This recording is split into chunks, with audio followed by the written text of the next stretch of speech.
Assalamualaikum warahmatullahi wabarakatuh. Bertemu lagi di channel Masdin Media. Pada video kali ini saya masih akan membahas tentang proses PBDB untuk Provinsi Jawa Timur tahun pelajaran 2021-2022 untuk jenjang SMA dan SMK. Pada video saya yang sebelumnya saya sudah membahas tentang jalur pendaftaran untuk tahap 1 yaitu jalur afirmasi dan jalur perpindahan tugas orang tua. Kali ini saya akan membahas tentang jalur pendaftaran untuk jalur prestasi hasil perlombaan dan atau penghargaan untuk jenjang SMA dan SMK. Ya, pada jadwalnya tertulis untuk pendaftaran ya tanggal 3 sampai dengan tanggal 4 Mei 2021, proses verifikasi dan validasi pengumuman sampai dengan konfirmasi oleh siswa yang diterima ini sama seperti dua jalur pendaftaran yang sudah saya bahas sebelumnya. Oke, kita akan fokus membahas pada jalur prestasi hasil perlombaan. Kita bisa melihat pada menu ketentuan. Ya, di sini ada ketentuan yang membahas tentang prestasi lomba. Ya, bisa kita lihat.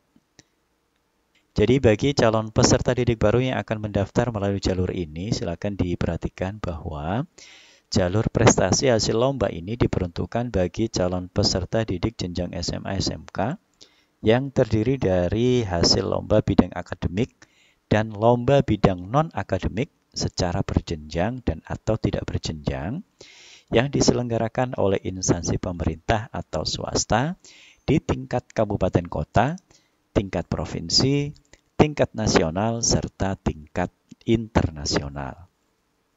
Kemudian untuk yang kedua, jalur kuota prestasi hasil lomba ini nanti sebanyak 5%. Ya, 5% dari pagu sekolah yang terdiri atas prestasi hasil lomba bidang akademik sebanyak 2% dan hasil lomba bidang non-akademik sebanyak 3%. Dalam hal kuota jalur prestasi hasil lomba bidang akademik tidak terpenuhi, maka dapat dialihkan ke jalur prestasi hasil lomba bidang non-akademik dan sebaliknya. Ya, yang penting kuotanya nanti adalah 5% untuk jalur lomba.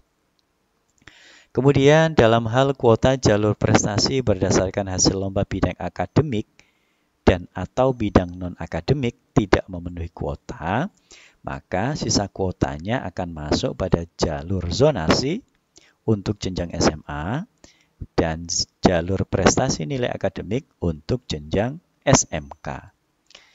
Kemudian jalur prestasi hasil lomba bidang akademik dan atau bidang non-akademik pada jenjang SMA ini nanti calon peserta didik baru berasal dari dalam zona dan atau luar zona yang berbatasan sesuai dengan domisili calon peserta didik.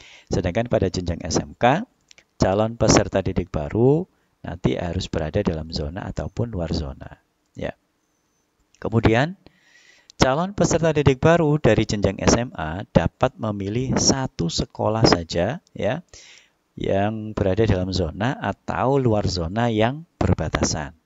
Sedangkan untuk jenjang SMK, ini hanya dapat memilih satu kompetensi keahlian saja di sekolah dalam zona atau luar zona. Ya, kemudian untuk ketentuan prestasi hasil lomba di bidang akademik dan non-akademik, itu adalah sebagai berikut. Ya, ini sudah saya bahas pada video saya yang sebelumnya juga. Ya, jadi silakan bisa dipersiapkan bukti-bukti yang mendukung bahwa calon peserta didik baru telah mengikuti lomba-lomba yang dimaksudkan di atas. Ya, kemudian untuk poin 8, prestasi hasil lomba ini dibatasi ya dengan beberapa ketentuan seperti ini, diprioritaskan bagi peserta didik yang memiliki prestasi kategori perorangan atau individu. Ini lebih diprioritaskan dibandingkan yang berkelompok. Ya, kemudian yang untuk kategori kelompok, maka jumlah yang diterima di satuan pendidikan tidak boleh melebihi 2 orang dari setiap jenis perlombaan.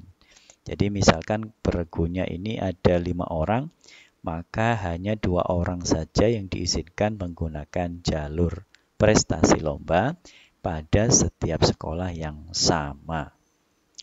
Oke, kemudian verifikasi dan legalisasi ini dilakukan oleh kepala sekolah asal, yaitu SMP ataupun MTS. Apabila di dalam sertifikat tidak tertulis jenjang lomba, maka harus dilampiri surat keterangan dari kepala sekolah asal. Kemudian, prestasi diperoleh pada saat calon peserta didik bersekolah di tingkat SMP atau sederajat. Dan yang terakhir, jika nanti ada pemalsuan bukti atas prestasi, akan dikenai sanksi sesuai dengan peraturan perundang-undangan. Jadi silakan bagi calon peserta didik baru untuk bisa segera menyiapkan jika ingin mendaftar pada jalur prestasi lomba.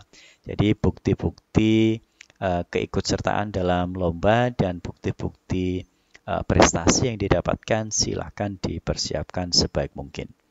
Baik, demikian informasi yang bisa saya sampaikan mengenai jalur prestasi lomba, baik yang akademik maupun non-akademik, yang nantinya akan dilaksanakan pada tanggal 3 sampai dengan 4 Mei 2021.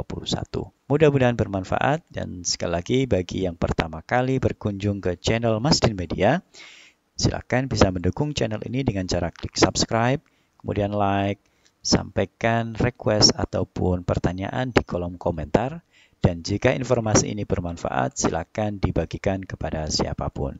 Dan saya akhiri, Assalamualaikum warahmatullahi wabarakatuh.